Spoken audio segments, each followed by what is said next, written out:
Happy Thursday. Get your happy on with me, Olivia B.O.B, your savvy social humorist. Please say hello in the comments. Let me know how you're doing today. And tell me, what's your favorite song? So go ahead, share that in the comments. I'd love to hear from you. So welcome also the hashtag Happy Laugh Hour. Want to make sure that you're getting your laughs in for the day. And this is where you can bring your B.Y.O.B, bring your own beverage. So what is your favorite beverage of choice? And so I am drinking lemonade today. Yes, lemonade! And I love this. It's in my Yeti cup. I love it because it keeps all my drinks nice and cool all day long. Refreshing. Excellent. So this is a momentous day. Every day is a momentous day if you think about it. But today in particular, because this is a 21st episode, we did a major celebration last week of all 20 episodes. And now I'm embarking on the next 10, and today being the 21st episode. So a couple new things I'll be introducing because I would love to improve each and every time.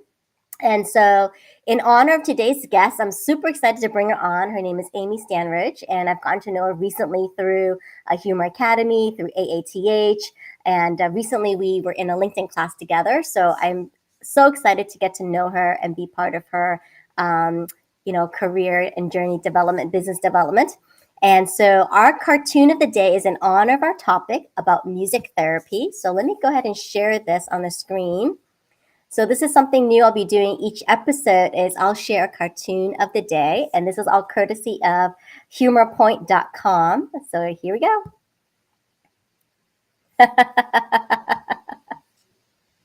Hopefully this will bring a smile to your face. Harmony is when you find two notes that love one another.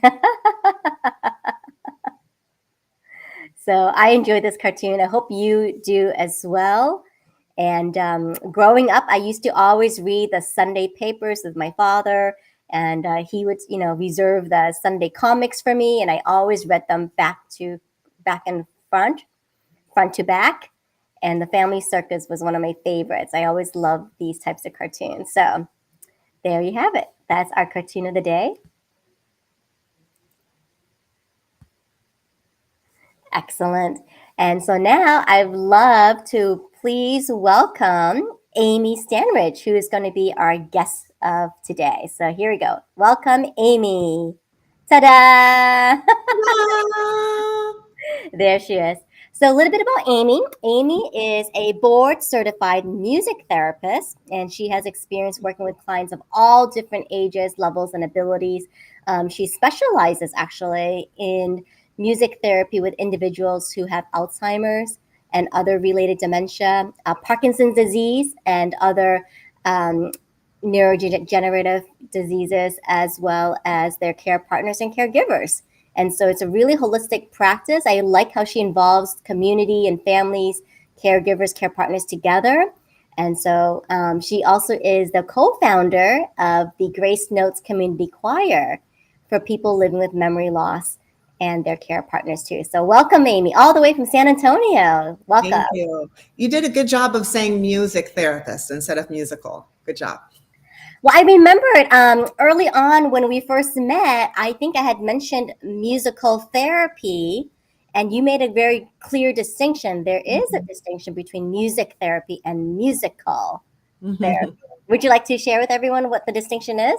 Sure. And how credentials come into play? Sure. Well, so as I researched it after the fact, I realized why people do tend to say musical therapist, because you have a physical therapist and an occupational therapist. And so I get it, musical therapist, but music therapy is a very specific profession. I say that any therapist can be musical. Your LPC might be musical. Your school counselor could be musical. To be a music therapist, you have to have at least a bachelor's degree from an education from a university, and you do a clinical internship that's like 1,000,001 hours. It's actually 1,040 hours, but.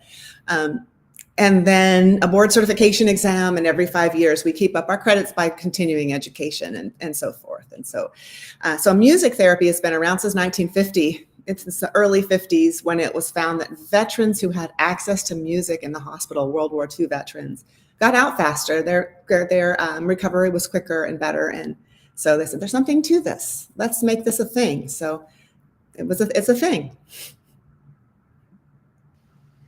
And we have Mary Jo watching. So hello, Mary Jo. It is lovely to see you too, Mary Jo. Thank you so much for tuning in. Excellent. So I know you have a question for me, but as I was trying to position my camera, I have a song in mind. Okay, ready? Me and my shadow strolling down the avenue. I got a shadow behind me. It's also my buddy. I could sing that one. You never know when the musical inspiration hits you, right? So Yep. Right between the eyes. Right between the eyes. So did you always want to work with patients, senior patients with Alzheimer's and Parkinson's disease? Not really. So when I applied for my music therapy internship, I tried to get into mental health. I was interested in working with adolescent mental health. And then what I ended up doing my internship was at a VA hospital in Topeka, Kansas. And I worked with veterans of all ages. So kids who were 19 and 20 and coming back from the war injured and hurt and struggling with some mental health issues, some physical, and then I had clients who were in their 90s and had dementia. It was a really neat opportunity to get a really wide view of people. So, but even at that point, I didn't really intend to make that my life's work. I like everything. I'm interested in everything. So I kind of fell into working with older adults because in San Antonio, where I live, the older adult community is amazing. There's so many supports and programs and resources. A university, the big Center for Alzheimer's Research, lots of companies for people to find things to do and support and care groups, support groups, etc. And so as I met more people, which is another one of my favorite things to do is meet new people, it just kind of happened and it's been really fun and really rewarding. And it also makes me feel young. I'm not super young, but makes me feel a little bit young. So I like it. And everybody's young at heart. Some of my funniest friends are in their 80s and 90s. So I love that because there's something special that, we can still have ties, right, to the older population and make them feel included. So I really believe that there's so many services in your area that, are available to make them part of the community, to feel included. Yeah. And there's so much, that, I love what you said too about being young at heart. And I think music really helps with that. It does. Yeah, for sure. Do you get any requests from your patients or, the clients that you work with for songs from their childhood, things that will help them reminisce? Yeah, so it does. And so there's some research shows that the songs that you listen to between the ages of 10 and 30 are the songs you really relate to as an adult. I find that a little bit, although I was born in the 70s and I don't really relate to 80s and 90s music, but I love 70s music. So there's no formula. And we really, as music therapists, we go by what our clients like. So, and we'll learn those pieces of music for them. So here in Texas, I got a lot of requests for country songs and hymns, and people who are in their older ages now, my age and above, love music from the 60s and 70s. And so it's a really wide range. And part of being a music therapist is being able to pick up a different instrument, learn how to play a song in the style in which it was intended. Like I could try to rap, but this is not coming from me. It's not going to be in the style and culture to which it belongs. And so in that case, I would do a recorded music, but mostly we do live music and mostly what the clients prefer. I find that the song that most people know and really get emotional about is You Are My Sunshine. And that's a song that teenagers know as well. And they don't know it they don't know, maybe that might not be their listening preference. But hey, if Rick Astley can come back, maybe You Are My Sunshine could come back. But that's to me, that's like a universal song that people enjoy. But if you don't enjoy it, I'm not going to sing it to you or with you because, yeah, that's not fun. I like to have fun. That brings up a really, poignant memory that I had because my brother was in hospice and he had a music therapist Hmm. and we sang the song "You're My Sunshine." And I had, had heard of the song growing up, but I never really, thought much of it until she brought it in and played the guitar with my brother, and then we have the CD recording of him singing, and it's Yeah. one of the things I treasure the most because he's not with us anymore. But it's one of the things I treasure the most, that I have that recording of him and singing "You're My Sunshine." Yeah. Yeah, that's really important. That's really important to have those kinds of life records. I mean, I don't do a lot of hospice work. I have in the past, but having your loved one's voice on a recording and something so sweet and intimate as singing, that is just special. My dad died of cancer 10 or 11 years ago or so, and I was unable to be there. He lived in Iowa, and I lived in here in San Antonio. And but I called him on the phone not too long before he passed away and sang Rocky Mountain High by John Denver, because I relate to the music that my parents listened to, John Denver, Simon and Garfunkel, Crosby, Stills and Nash, that kind of music.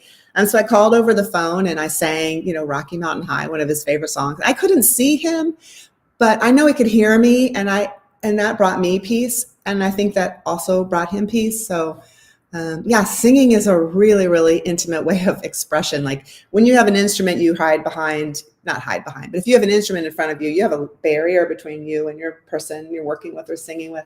And when you don't, it's like, it's all you. So it's really sweet to have that. I'm glad you have that memory. I do, and I hadn't thought about it recently until now you brought it up. That and it's amazing. It's one of the most popular songs that connects. And I was wondering, do you record, some of your patients and kind of leave that as a memento for family? I haven't done much of that, but people do. A musical life review is really neat, where, yeah, you can kind of like you would take a person who through the stages of their life and what kind of music did they listen to when they were a kid, and what was their wedding song, and then what was their favorite song, what song reminds them of work, what song reminds them of their spouse, maybe their spouse has passed away, and then what music do they like now, and you can incorporate for sure some recordings in that. There's also something called heartbeat recordings I have not done, but I know that other music therapists do that. I can't speak any more to that, but I would be interested in hearing more about that, but I haven't done that before. Wow, so many avenues. I like that musical life review. It's kind of like having a soundtrack, right? Like your Yes, favorite top hits of different milestones yes, of life. yeah. I've done one. I love Spotify. I have a Spotify playlist, My Life in Song or something like that. And yeah, it has Funky Town, and it has like um, Friends in Low Places, Sweet Child of Mine. When I hear those first couple notes of Sweet Child of Mine, I'm like, oh, in my heart, it just takes me back immediately. So that's something fun that you could do, and anybody watching could go do that right now. It doesn't have to be Spotify, but yeah, make a little, we used to call it the mixtape, right? Make a little life review mixtape. And you could also do those for like when recordings when you need energy, recordings when you need calm, recordings when, in the case of people living with dementia, I mean, they call it the longest day, like the days stretch really, really long. And you can use music in those different times to cue that, hey, it's dinner time, mealtime. Hey, here's some relaxing music. It'll make bathing easier. In the evening, something called sundowning that people with dementia that happens, that their clocks get off a little bit and they get kind of agitated, right when you want people to, right when you would normally consider, hey, let's chill, people get kind of ramped up. And so music can really help with that as well. So there's so many ways that you without being a music therapist at all, you can use music for your own health and self-care as well. I recall there was a time during the pandemic that it was really challenging, that you couldn't go out, to your normal spots and to work with your patients. Can you talk a little bit about that, and how did you overcome that part of it? Is it still something you're still working through? Yeah. Well, another song just comes to mind. If anybody used to watch, there's a TV show, Zoom, and they had they did this, and they had this little theme song, I'm gonna Zuma, Zuma, Zuma, Zoom. That's what got us through the pandemic as even as music therapists. It was awful. I mean, everybody knows it was awful. I'm sure everyone knows somebody who passed away or got very ill, or because I work with older adults, and I had some clients who lived in memory care communities and assisted living, and they shut their doors entirely. One, that totally isolated the residents from their families. People died alone. I mean, how depressing, how sad, how heartbreaking. And we couldn't go in either, and all the programming stopped. And that's really important for this, for older adults in general, but especially people with dementia and their care partners. They get isolated anyway. And that was just like the curtain just fell. And so that was really hard, but necessity is the mother of invention. So I didn't see my private clients during that time. And sadly, the private clients that I had before, who I really enjoyed working with, because they were older, they were in their 90s, they passed away of just natural causes. It wasn't even COVID, but when you're 96, you don't have 25 more years left to live. And so that was really hard. And I felt like I couldn't support my people. Those are my people, and I miss them so much. And but I was doing the Grace Notes choir at the time. And at that point, so right now, Meals on Wheels San Antonio funds our choir. And they've been so supportive and amazing. And it's an awesome shout out to Meals on Wheels San Antonio. But at that time, we were sponsored by UT Health, Caring for the Caregiver program. And Dr. Carol White was the director of that program. And she said, can we go online? Because at that point, everything had to go online. And absolutely, we didn't miss a beat. We took 2 weeks off 2 weeks to flatten the curve. And then we went on Zoom, and there we stayed for a year and a half at least. And so that kind of saved my professional sanity. I mean, I am a wife and mom, and I love my family, and that brings me meaning, and also my work brings me meaning. So it was kind of like half of my meaning was just gone, and that was really hard for me. And that's how I got into the humor stuff. But yeah, gradually in April, our choir started meeting in person. We have a hybrid option, so that's an adventure. So I'm there directing a choir of people, and then a couple people are online, and so then I have to make sure they feel welcome, and I get on my knees and talk to them, and then I go back to the choir, and then anyway, it's crazy. But so we're still working it out. But I am back to in-person services with both private clients and groups. So that's really, really nice. And when I get overwhelmed with busy and I go, oh my gosh, I just need a break, I feel grateful that I have that at all, because it was very hard to not have that during the beginning of the pandemic. So thank you to technology. Indeed. So big shout out to Meals on Wheels San Antonio for sponsoring the Grace Notes Community Choir. Mm-hmm. I didn't realize it was hybrid. I thought you did it all in person. So that's fascinating that people can still participate virtually. Yeah. So you're conducting the choir, like you have alto sopranos. Well, yeah, I mean, so we're still pretty small. We're still rebuilding. I mean, last week was exciting because we had 3 new people who came in. So we meet in a local independent living community, which means that the residents who live there know we're there, and they can come through and sit and join. And then we also have probably most of our singers come in from the community, so they're still living at home, and they come to the independent living for a choir meeting. And so we're still quite small, and we don't have a lot of men, and because when we get older, our voices get lower, just like our muscles kind of relax and become more lax, so do our vocal folds. And so our voices tend to lower. Although I have one singer who has this amazing, beautiful soprano voice, and I just love singing with her because she leaves me in the dust, and she goes to the rafters. And then also because half of our members have some sort of a memory loss, it's not the same as a choir where the conductor does the 4-beat pattern or whatever. Like, our patterns just tend to be a little bit different. Lots of hand movements and eye contact and moving around. And so I direct the choir, and then every once in a while turn to the screen and try to encourage them. And then I have an accompanist, I have 2 actually, which is really nice. They play the piano. And we just started a new season, and we're doing some country music this time, and people are really, really jazzed about it, or not, because it's country, but you know what I mean. They're excited. Yeehaw! Yeehaw! Yeehaw! I was thinking, because do you have specific techniques for the memory loss, right? They're not going to remember their place or the stanza they're supposed to be on. Yeah. So that's where our community volunteers come in, and we need some more. If you live in San Antonio, call me. Because the idea is there's a choir based out of Minneapolis, Twin Cities, called Giving Voice Chorus. And they've inspired this network, an international network really, of related choruses who all support one another. And I forgot the question. Oh, volunteers come in to help with yeah. So the idea is you have a care partner and a person living with dementia. They're also a care partner. It's a give and take between the two.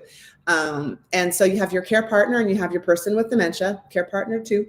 And then ideally we would have a volunteer for every couple. The couples aren't always a husband and wife. Sometimes they're mother and sons. One time we had a duet that was a grandmother, granddaughter, and great granddaughter. How awesome is that to have that multi-generational?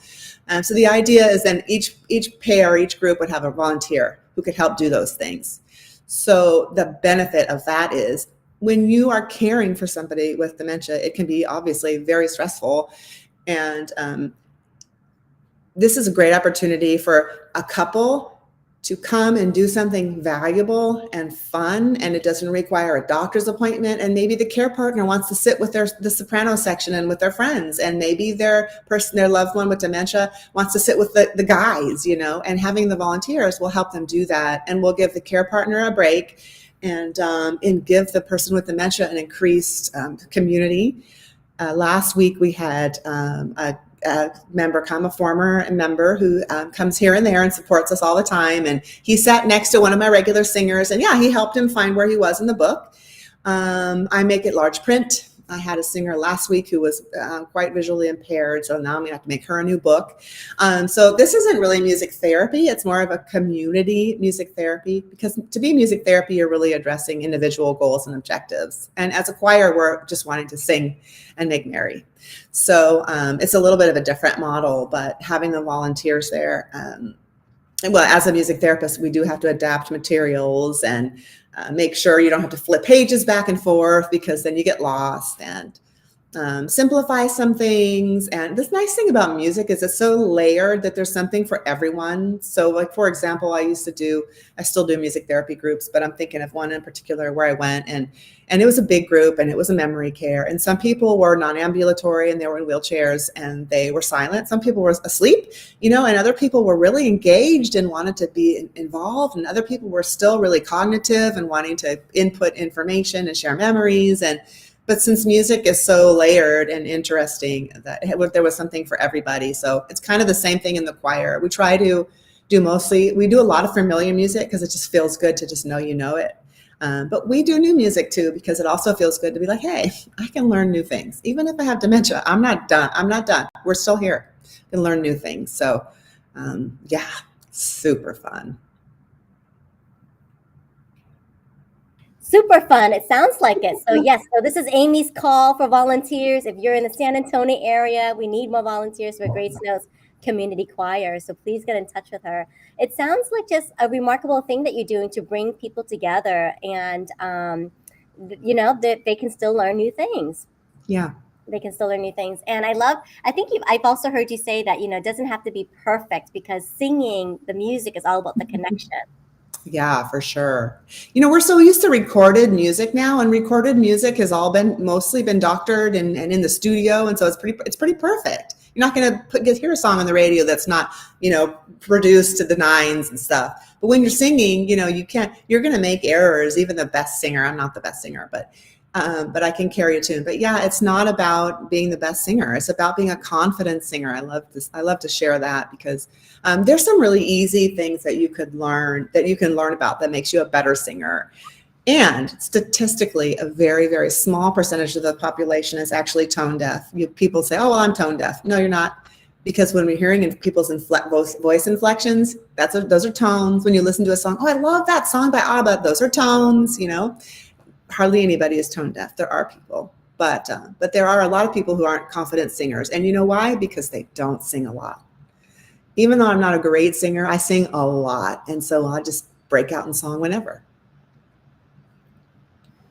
And the other really, I think, unique aspect of what you provide too is that it's community, it's group based. So if people weren't ready for one-to-one, or they didn't, have the option available just yet, they could still, be part of the music therapy in a sense, in the group Yeah. setting. Yeah. I like that a lot. When you are working one-on-one, I know that, you do a lot of assessments. Can you talk a bit about kind of what the assessments would be for a Yeah, for family sure. considering you as a music therapist for their loved one? Yeah. So any kind of therapy, you're working on something. It's therapeutic because you're working on something.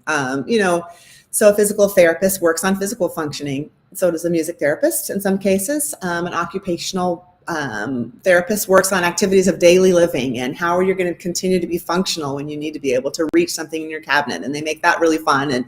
And then a music therapist, we need to know what we're trying to do. So we first do an assessment. So in my case, it just depends on the person.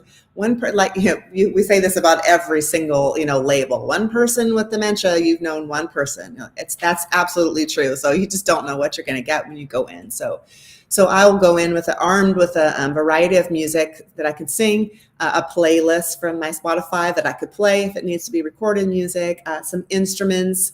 I don't want to overwhelm anybody. I've had private clients who all they want to do, all they want is the companionship that comes with me coming over and singing with them for an hour, and they may or may not participate very much. Or if somebody is more cognitively declined in dementia, they may not be able to respond to my questions. But if I hold their hands and we sing, they come from a church background, and we sing hymns, and I hold their hands and stroke their hand, and they look at me in the eye, and those kinds of, that's an assessment right there. I mean, they need that connection. They need either the physical connection, or just being connected with people as well. I mean, in the later stages of dementia, you really do just forget yourself, how to do things. It's not all about memory. It's about the memory about how to do things as well. And things we take for granted, people with Alzheimer's specifically forget how to do. So one of the things the person might not be very alert about their situation. So we might say increased alertness, because the more you're looking around and more information you're taking in, the healthier you're going to be for longer. So the goal we might work on, depending on the person, might be increased engagement, or music. The rhythmic function of music is really great for gait and movement. So gait's like walking, and movement's like anything you do, from just shifting your weight in the chair to walking, to using your arms. And so a goal might be to improve upper extremity mobility, or to improve gait, or crossing midline. I mean, that's one of the things that you have to be able to do to organize your brain and to make the two areas of your brain communicate to one another. So the things we just take for granted, I'm going to grab this over here. When you forget how to do that, you're losing that movement, you're losing those connections and things. And so movement is really important. Also, decreased anxiety would be a goal that I'd work on. I had a client who occasionally she would get real anxious, and I could tell because she would kind of scowl, and I would hand her an instrument, and she would play it, not aggressively, but with a scowl on her face, and play it really hard. And so then I would join her, and I would do the same thing with her, because we're mirroring one another. And I'm telling her through the instrument, I hear you, I get it. I'm not like, oh, be happy, woohoo. That doesn't ever work. And so gradually she eases up, and I ease up on the instrument. She eases up some more, and then we're smiling at each other. So she was anxious. I didn't say, don't be anxious. I embraced that musically, and then we moved on and went on to something else. So if we're not assessing and constantly going, is this working? Isn't that working? What are we working on? We also take data. Olivia will play an instrument with mallets in both hands for at least 2 minutes. Okay, so now we know she's engaged for at least 2 minutes. She's using both hands. That's important. And then we go check, she did or she didn't.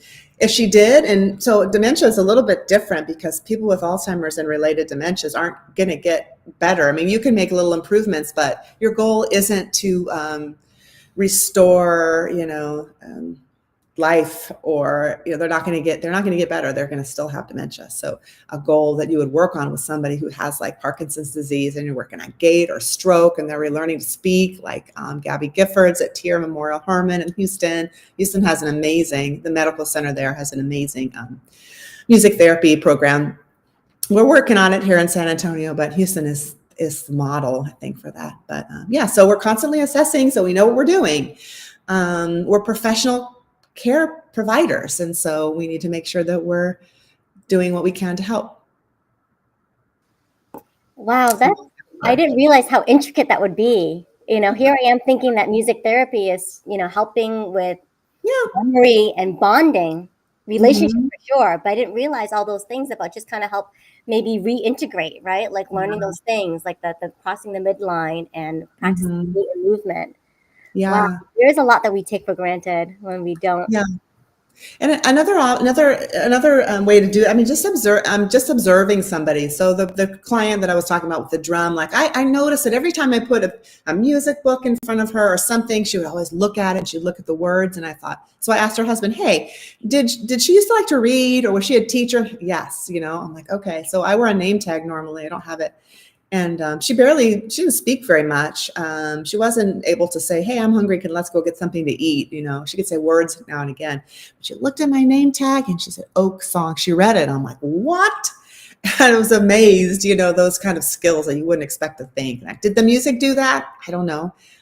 Did my presence do that? Maybe. But the point is, it happened. It doesn't matter why at that point. But that was pretty amazing. And we would sing hymns, and suddenly she would say, "Blessings," just random, where she'd tell me, "You're so cute." And I'm like, "Oh, you're so cute too. I love that." It was very fun to work with this person. She was like, in that point, kind of like my grandmother, she was just sweet. And for all I knew, she thought maybe I was her granddaughter, and that was okay because we were connecting. And with somebody in an advanced state of dementia, to connect like that and make eye contact like that and be present like that is absolutely worth being in therapy. Amazing. Speaking of Oak Song, how did you come up with that for your business name? That was really fun, trying to come up with a business name. I'm like, oh, Amy Standridge Music Therapy. San Antonio. Well, what if I move? And that's a whole other interview. But yeah, so I wanted it to be. I remember kind of my thought process once I decided it. So, okay, so an oak song. So at that point, when I started the name, I wasn't absolutely going to focus on older adults. But if you think of an oak tree, it's wisdom, it's old, it's been there for a long time. It can provide shelter and shelter for people, and it's nurturing. But then, like an acorn, that's a little baby is an acorn, and then they have this potential to grow. And so I picked Oak Song, and I feel like nature is musical. So that's kind of where that came from. I thought it was a pretty versatile, and now I've focused on the older adult, not so much the younger. But yeah, so that's where Oak Song came from. I think it's a beautiful image, right? Because I can see an oak tree being very wise and stable, right? Stands the test of time in a way, but has a nurturing presence as well. And they came from an acorn. Yeah. They didn't automatically become oak at one point. They were an acorn. And little birds sing in the tree, and that's music. And little squirrels go. It's like an ostinato. The squirrels provide a rhythmic ostinato, and then the birds sing the song. And plus, I mean, in San Antonio, there are a lot of oak trees everywhere. Live oaks. It's fitting. I think that needs to be a little like mini skit, Amy. Something about the oak song. Yeah. And the squirrel noises you just made. Yeah, it sounds like an improv game, doesn't it? Yes, it does. I'm going to task you with that. Yeah, that's really cool. Really fun. Really fun. That's fun. What else I want to ask you? So, in your humor academy, because now you are in your year 3, right? You just graduated. You're in year 2? I'm in 2. Mm-hmm. You're in year 2. Okay. So how has your humor journey evolved and incorporated into your music therapy business now? Yeah. I love that question. So I've always appreciated humor. I grew up, my parents were funny, their friends were funny. I always appreciated the wit they brought and the inside jokes and all of that. And growing up, my friends who I grew up with who know me also now in some ways say, "You haven't changed, you're still silly and funny." And so as I've sort of investigated that part of my life, I realized it's always been there. But only with COVID and having to back off of my clinical practice did I go, I need to diversify here. I need to have something else that's going to bring me joy and fulfillment and education. And so I was doing a values inventory with a peer mentoring group I was in. And the thing that I answered every single question, they make it so that toward the end, you're like, what's the theme? Oh, fun and humor, fun and humor, fun and humor, fun and humor. I'm like, okay, well, that's great. But I'm like, it seems a little frivolous. Like that's nice and everything, but I need to find something like commitment and education and, integrity and all those things, which all of those things are wonderful.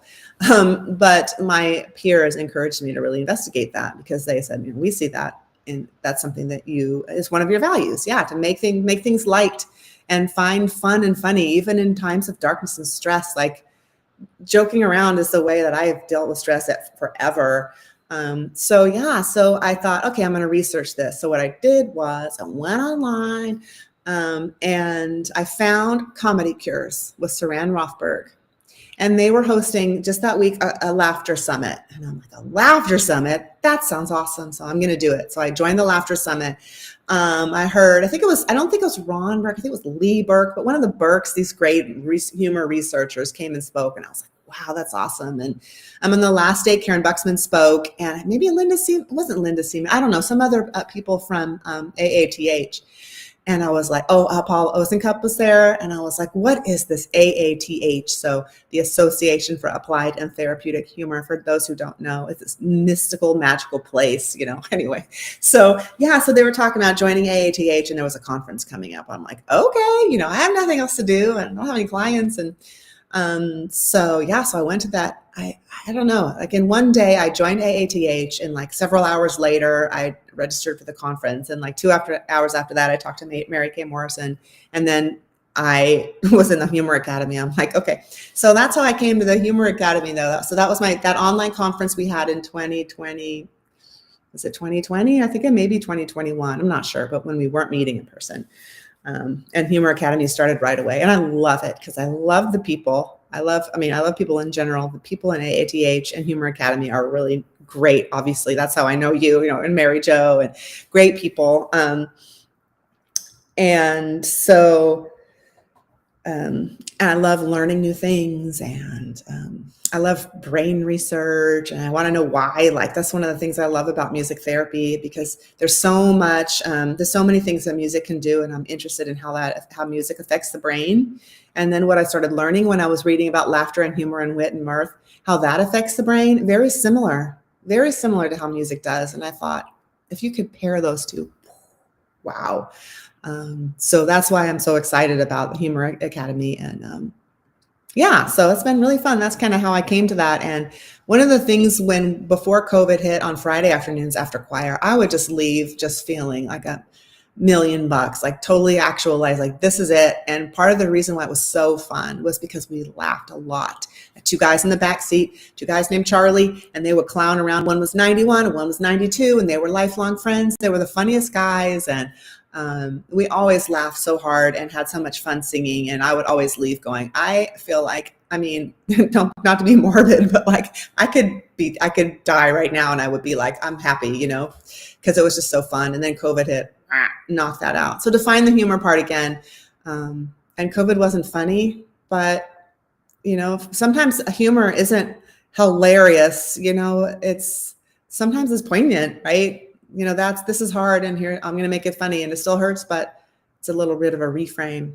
So that's how I've kind of incorporated it. And now that I know how important it is, and I had a client recently who actually didn't really respond so much to music. She talked a lot, but didn't really had stopped making sense. And I would sing, and normally when you would sing, the person would, listen and look and make eye contact. So those are kind of the goals we're looking at: engagement, participation, increased, expression. And she was very expressive. But one thing I found was when she would start talking about something and I didn't really understand what she was saying, I would latch onto one thing. This is improv, right? I latch onto one thing that she said, and I'd be like, well, that's going to happen sometimes, and she would look at me and she would say, yeah. And she would laugh and I would laugh, and we're just laughing at each other. And I'm like, and knowing how important that is, I'm like, that's like magic too. So it's awesome. I love it. The two go together like chocolate and peanut butter. It is a loving and winning combination indeed. Mm-hmm. Oh, that's So cool, Amy. Can you tell us a little bit about the project you might be working on? Because part of Yeah. Humor Academy is, conducting some sort of project and research. Yeah. Yeah. So my project is putting together and presenting a keynote speech about music and humor and caregiving. So I've had the chance to do that a little bit. I gave the presentation to professional caregivers, so nurses at a conference, and I've done some older adult classes here in San Antonio. As I said, so many resources. So done some classes at a company or a community called Oasis Lifelong Adventure that has people come in and speak on everything from juggling to clowning to gardening to, business finances to medications to humor and music. Anyway, so I presented that there and just trying to see how I can further marry the two things about music and humor. And I wish I could say I was a great songwriter, because when you had Mark on, I don't remember his last name, but he had those fun songs that he wrote. I'm like, I'm going to do that. But so far, that's really not in my wheelhouse. But I'm no Figgy Hardwick. I texted him earlier. I was like, do you know this song? Because he's great too. But anyway, obviously music and humor do go together. So that's my humor project. And I guess so far I probably presented it to 50, 100, probably 150 people. And I guess maybe that's how you quantify it. Like, what's my goal? I don't like. It's my objective. But you're doing it. No, you're totally doing it, Amy. And that's what's so inspiring, because there is, I think, a connection with music and humor. Like, you can combine the two, definitely make it super effective. So I think it's time for a musical interlude of your own. Do you have your guitar handy? I do. So, all right. So I have my ukulele. This is a flea ukulele. It's shaped like a flea and it has this flat bottom. So do I, by the way. It could stand up on its own. This is why I have this instrument, because as a music therapist, we're always putting it down and picking it up. And carrying a guitar and a stand is a lot. Carrying this little flea is nothing. So I'll do this. All right. Does that sound okay? I know on Zoom you need to have original sound, but all right. So this is a little bit older song, but copyright's a thing. So I'm going to sing one of my favorite songs called 5'2" Eyes of Blue. It was written in the 20s. So it's an old song. It's older than probably my client base would really relate to. They might relate more to the Beatles or something. But all right, so here we go. Ready, go. 5'2", eyes of blue, but oh, what those 5 foot could do. Has anybody seen my gal? Turned up nose, turned down hose, that flapper, yes sir, one of those. Has anybody seen my gal? Now if you run into a 5'2", covered with furs, diamond rings and all those things, bet your life it isn't her. But could she love? Could she coo? Could she coo? Has anybody seen my gal? Could she love? Could she coo? Could she coo? Has anybody seen my gal? Achoo! I like that reframe. The could you. I know. I like to ham it up. So I do a lot of hamming it up when I work with older adults, because I know the humor piece is important. And as the dementia process progresses, the wit, the cognitive understanding may fade a little bit as the memory fades, but physical humor doesn't, because it's so visual. And so that's why I take, I make big faces and, play silly songs sometimes and in an animated manner, because then it's easily accessible to everybody when, it's funny when the person's winking and raising their eyebrows and stuff. So anyway, so that's one of my favorite songs. It has a very catchy tune. Thank you for sharing that with us. Yeah. The chord progression of that song is the same one as Ain't She Sweet? And ain't she sweet? See her walking down the street. And then also there's, I think it's Jimmy Buffett, but sometimes I'm wrong. I wish I had a pencil thin mustache, the Laurel and Hardy kind. I think maybe I have the artist right, and the lyrics might be a little off, but that's okay because I sang them confidently. But it's the same chord progression. When Mark sang his songs last time, I got on the piano and played Heart and Soul. Bum ba dum dun dun dun dun dun dun dun dun dun Heart and Soul. Because it went with what he was playing. So he was playing this a partner song. So he was playing something, and as I listened, I got out my instrument. So now our choir is doing. Thank you, Mark. Now our choir is doing. I Love the Mountains as partnered with Heart and Soul, and so that's been fun. So that's like a mashup. Heart Yeah. and Soul, and I Love the Mountains. A mashup. Yeah. Mashup. Yeah. Oh, I love this instant collaboration. Something you saw Mark do on this show, and then you made it your own. I love it. Yay! Yeah, well, it was fun. I mean, it was like we played together, and Zoom made that or whatever online meeting. This is hope you're not advertising your meeting profile, which is not Zoom, but it doesn't matter. Yeah, necessity, invention, chocolate peanut butter. Yes, necessity. You had said it earlier. Necessity is the mother of all invention. Mm-hmm. Wonderful, excellent. Well, Amy, in the time that we have left, it's time for a rapid fire question time. Okay, Are you ready? Yes, I'm ready. I can't wait. I was listening to the AATH podcast when Chip Lutz was doing it, and he did the questions. He did the would you rather. So this is good. But yeah, so I'm ready. I was always wanting to do that. So I'm ready. Rapid fire. Hit me. All right, rapid fire. Here we go. I need to take a sip of water. Okay. I know I'm all intense too. I'm like, I'm ready. Okay. Here we go. Amy, what is your favorite thing about fall?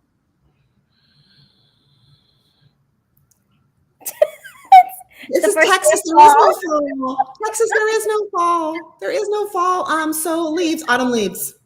We don't have those either, but okay. I'll take it. It's the autumn leaves. Okay. Where do guitar picks come from? A stork. So, with your name, AMY, Amy, make an acronym.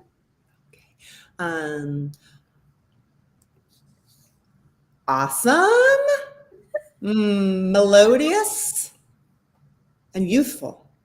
There we go. Awesome. I like it. All right. Are you into pumpkin spice? Name something that should never have pumpkin spice in it. Oh, tacos. Texas, y'all. What non-existing job do you wish existed? Oh, a professional graduate student. And what do you love most about San Antonio? The culture. So speaking of culture, what's a hip thing to do in San Antonio? Well, so our Latin culture game is strong here in San Antonio. I mean, most of our population is Latin American. Fiesta happens in April. I actually haven't been to Fiesta, but it's like a week-long celebration culminating in something called the Parade of Flowers. It has something to do with the Alamo. I'm not great for Texas because I'm just not a history buff, but going downtown to the Riverwalk at Christmas time is really cool because the lights are all on the river. You can go on boats, you can do a dinner cruise, and just get a feel for the people and the culture downtown. Yeah, downtown. That sounds very hip. Yeah, like you'll be a trendsetter. Okay. I mean, how many times have you visited Alamo? 4. And how do you feel about dinosaurs? Oh, I like dinosaurs. I love the Jurassic Park movies, so I'm a fan. I'm asking because that's our mascot, it seems, for the AATH conference next year. Oh, is it?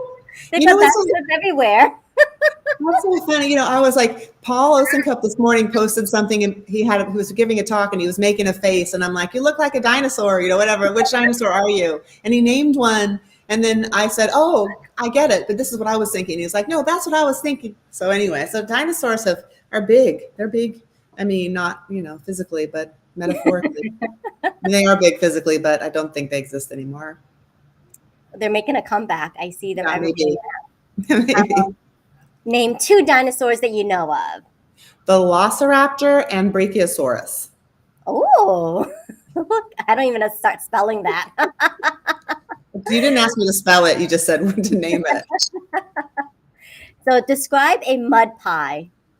Oh, a mud pie is a puddle outside filled with mud that when you're a kid, you might put it on your face. You might like a mask, put it on your face. I wouldn't do that now so much, but I probably did when I was a kid. That's the first time I've heard that described that way. So nice. Oh, Describe your style in one word. my what, myself? Your style. Oh, my style. Uh, uh, classic, Okay, I'll take it. Classic. comfortable. Classic comfort. Okay. Yeah. Who would you love to be in the recording studio with? Oh gosh. My initial answer was John Denver because I just loved him.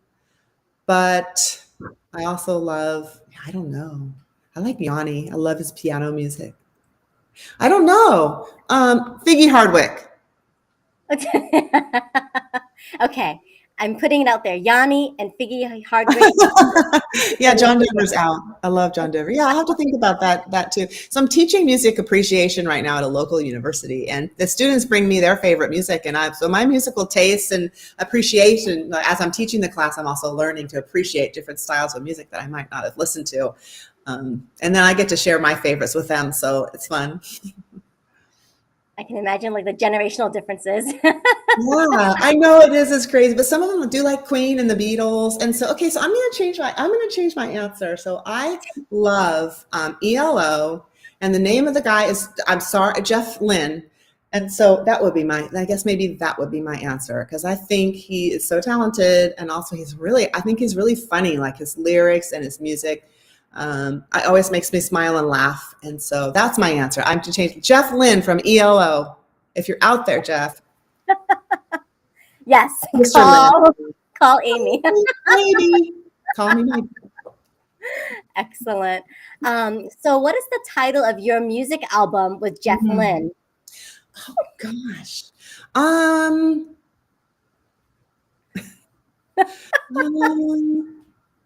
That's my creative style is not there anymore. It is Let's Laugh. I don't know. I got nothing. It took me forever to come up with Oak songs, so I don't think I can do that on the spot. All right. That'll be your homework tonight. So if you were Okay. to be in a recording studio and make a music album with Jeff Lynne, music album title. Okay. All right. Report for Homework. me. Okay. Yay. Is there an instrument that you would love to learn? The cello. Yo-Yo Ma. So beautiful. I'm a huge fan of Yo-Yo Ma. Okay. When I hear a cello melody in a song, I'm just like, oh, I want to play the cello. Yeah, beautiful. It's a very intriguing instrument. Okay. Mm-hmm. What is the first concert you ever attended? Oh gosh, I think it was maybe Huey Lewis and the News. It was either Huey Lewis or John Denver. One of the two. I think it was Huey Lewis, though. I think I saw John Denver with my friends when we were seniors in high school. So I think it was Huey Lewis and the News. And I know who they are too. So Huey Lewis and the News. Excellent. If This Is It. I love that. If This Is It was my song I liked. Yeah. Wonderful. What is the last game that you played with your kids? The meme game. What is that game? That's called. So we also play Cards for Humanity for families. There's a lot of like body functions in there, but not like the ones in the regular. I mean, like there's a lot of bathroom humor. Let's say there's a lot of bathroom humor in that game. But the meme game is kind of similar. So there's a pile of cards that's like a picture that you would have on a meme, and everybody has like 5 or so meme words in their hands, and then everybody gives the person who chose the meme their cards, and then the judge picks the one they thought was the funniest or fit the best. And I just think I think it's called What Do You Meme? What do you meme? Okay. So. That's awesome. Excellent. I didn't even know they made a version of Cards Against Humanity for families. Yeah. Yeah. So that is different. I'll have to look it up. Yep. If you're into bathroom humor, you'll love it.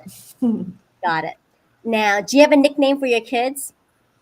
Yes. I have Jenna Boo, Andy Rue, and Eric. He's the kid who I go, I love you, Eric, and he goes, I know. So he's not a fan of nicknames. What do I call him? Buddy? Guy? No. Oh, I don't know. Yeah. What do they think about your musical choices? You know, they don't. Yeah, I don't. What do they think about my musical choices? I don't know. It's so funny. My daughter was listening to something, and I said something about Billie Eilish, and she's like, "You know who Billie Eilish is?" I'm like, "What do you look like? What do you look like? What do you think of me?" Yeah, my kids are mostly interested in music, but they listen to different things than I do, but they think it's okay. Actually, my middle son, is really into classic rock and grunge and 90s grunge and alternative, and he's in the band. He's teaching himself. He plays the tuba, but he's teaching himself trombone and playing My Funny Valentine. So his music tastes are really eclectic, which is fun because my husband's also a classic rock guy. So they've really bonded over that. And my son will play something on the tuba, and then he'll play it on my piano, and then so that's really cool. So they're all musical. Awesome. I'm glad to hear that. Yeah. And will you be taking them to their first concerts if you haven't done so already? Yeah, yes. I wanted to take my daughter. There's a group called Black Violin, and there's these two classically trained violinists and violists, and they have a DJ who's awesome. I never knew what a DJ was until I went. I mean, I knew what it was, but I was wrong, But Black Violin is a great group, and she wanted to go, but I missed the concert date, and So yeah, my husband and I were supposed to see Kansas and 38 Special, but they had to cancel for COVID, and this was recently. They got sick, and so we're supposed to see the Doobie Brothers coming up in October and the band Yes. And my son would love to go see that, but he has a band concert. So Wonderful. It is a pleasure getting to know you, Amy, in this way. So congratulations. You have passed rapid fire questions. Yay, I get an A. You do indeed. Excellent. Well, thank you, Amy, for your generosity and just being on here on the Get You Happy On show. I really do enjoy your just your wisdom and knowledge and all that you've shared with us so far. And so for those of you looking to connect with Amy, please do so. You can find her on LinkedIn. This is her link right here on the screen. So go check it out. And Amy does these amazing posts where she's talking about, just different things she does with her business and her clients. And she does these little YouTube shorts. So you can check those out on LinkedIn. And then if you want to subscribe to the full channel, this is her YouTube channel here. So go ahead, give her a thumbs up. And then follow Oak Song Music Therapy and Consulting Services on Facebook. So there you go. And I'm sharing these links with you so that way, you know that you can connect and collaborate with Amy. So if you're in the San Antonio area, for sure, please look up Grace Notes Community Choir and be a part of all that too. So excellent. Well, thank you, Amy. And Thank you. You have been such a delightful guest to have on today. Yay. Thank you. It was really fun. I'm glad we got to link up. Yes. We're linked in and linked up and linked together. Yes, for sure. Okay, so I'm going to tell on Olivia. So at the recent conference we went to, I met Olivia because she slept on a little cot in our room, but she's little, so she's just so cute. She just fit right in behind the bed. And so flexible and positive, and her alarm in the morning says something like, "It's a bright, sunshiny new day." I don't remember, but I do remember going, that's cute. I know. Well, it's better than the Yeah, it is. No, it was really sweet. I could use to wake up a little bit more cheerful than I do. I'm trying to do my gratitude in the morning. When I wake up stressed about something, I'm grateful I have this thing, I'm not prepared for this, whatever. Yeah, but I have the opportunity. I'm grateful for that. So that helps me in the mornings, but I'm not a morning person. Anyway, thank you so much, Olivia. Here's an idea, because you've got Spotify. You can connect your Spotify as an alarm, and maybe you wake up to cello music in the morning. Oh, yeah, that's a good idea. Yeah, cool. I do like that. All right, Amy, have a fantastic day. Bye, you too. Days later. Bye.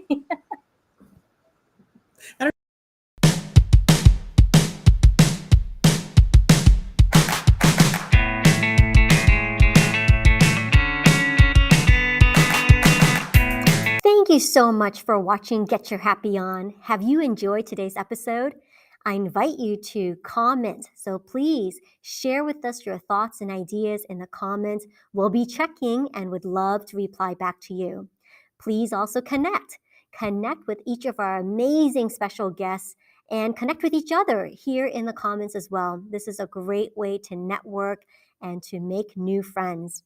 And finally, collaborate. I would love to find ways to collaborate with you or help you to find collaborations with vast people in my network. So remember, comment, connect, and collaborate. Thank you again. See you next week.